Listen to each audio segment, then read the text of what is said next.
you and I, have the courage to say to our enemies, there is a price we will not pay, there is a point beyond which they must not advance. Ronald Reagan, the 40th President of the United States, transformed American politics within his 2 terms in the 1980s. An actor turned politician, the Teflon president shifted US politics to the right, promoted an aggressive foreign policy against the USSR, and instituted the largest peacetime expansion of the American military in history. A relaxed, charming, and affable young man, he was born as Ronald Wilson Reagan on February 6, 1911, in Tampico, Illinois, but spent most of his childhood in nearby Dixon. He was the youngest child of Catholic shoe salesman Jack Reagan and his wife Nellie.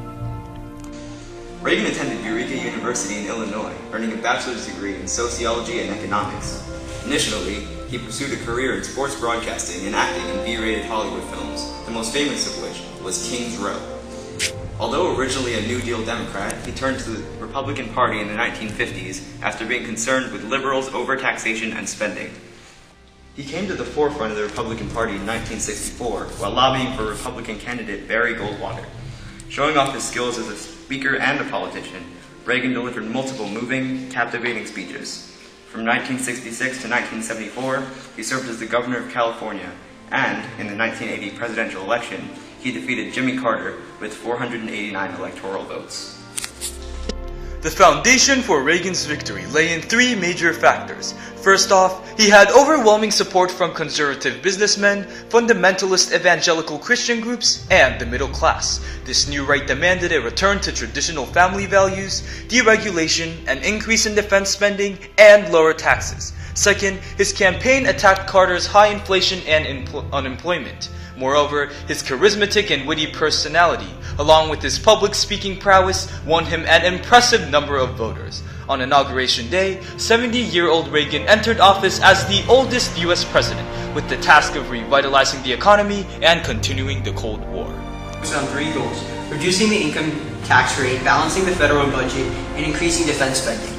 His collection of economic policies, Reaganomics, focused on reducing the scope of the federal government by cutting on social programs by up to 10% and stimulating private growth.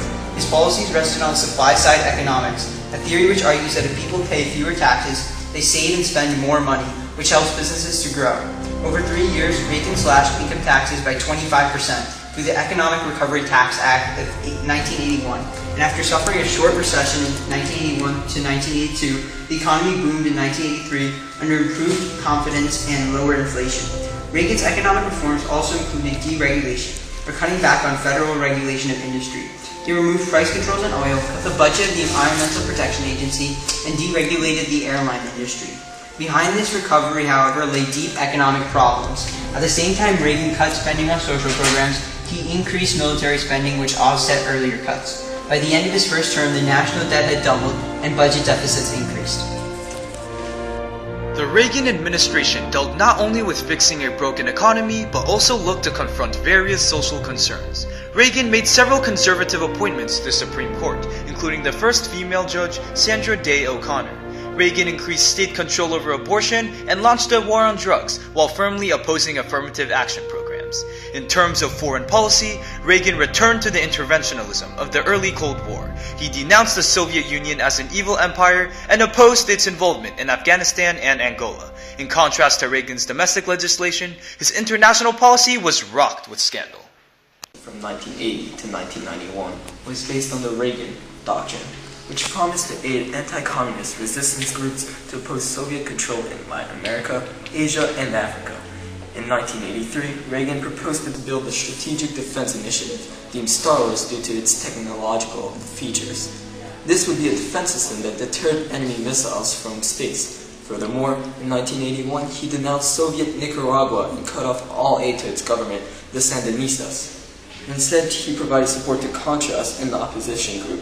In 1983, Congress passed the Bolin Amendment, banning military aid to the Contras because the CIA had aided the Contras without congressional approval. The Bolin Amendment was violated by the Reagan administration in 1986, when it was discovered that Reagan had sold arms to Iran in exchange for the release of American hostages in Lebanon, and had used profits from those arms sales to fund the Contras in Nicaragua. In 1987, congressional inquiry into the Iran-Contra scandal resulted in the indictment and conviction of several members of the Reagan administration involved in the cover-up. In addition, Reagan intervened militarily in Grenada, sent military aid of Afghanistan's Mujahideen guerrillas, and supported Iraq against an Iranian invasion in 1980. Under the public reach, Reagan used his second term to tone down containment and negotiated with the Soviet leader Gorbachev for arms control with the INF Treaty of 1987. By the end of his first term, the Reagan Revolution was running out of steam. Public support for Reagan hit an all-time low by 1986, and in the end of his second term, 78-year-old Reagan had 2 hearing aids, was diagnosed with skin cancer, and had been shot in the leg in a failed assassination attempt. Alzheimer's eventually led to his death in 2004 at the age of 93, yet his memory will live on. Reagan championed free market enterprise, forced the Democrats to shift to the center, and identified key government problems. His foreign policy, although jarred by scandal, pushed the USSR to collapse and restored pride in the American military and the entire American nation.